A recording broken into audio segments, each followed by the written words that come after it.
I was inspired to write The Gift of Failure because I had been teaching middle school for a while, and I'd noticed over the years that my students were getting more afraid.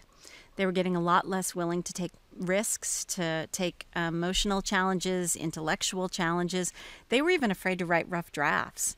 I remember one time I was walking around the room while kids were taking a test, and I put my hand on the shoulder of one boy who was stuck, and I said, just move on. It's okay. Move on to the next question. And he looked up at me and he said, I can't.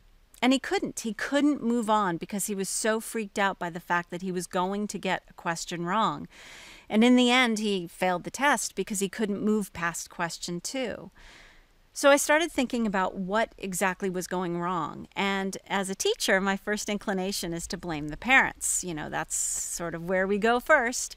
But I'm a parent, and I couldn't do that. And not only was I a parent, I had a middle school child at the time. And so if my students' parents were culpable in causing this fear of failure, then I was culpable in causing this fear of failure. And that really concerned me because I didn't want my children to be afraid. I wanted them to be brave learners. I wanted them to be unafraid to go out into the world, make mistakes, figure out how to take the remnants of those, failures, put them together into something successful. I read the research on failure. I read the research on resilience, resourcefulness, adaptation, learning, what works best in the classroom and what works best for parenting, distilled all that down and came up with some ways that I think parents can help kids be brave, and how we can learn not to overparent, how we can step back and allow our kids to make mistakes, to do a little bit of failing so that they can begin to learn on their own and become autonomous and competent and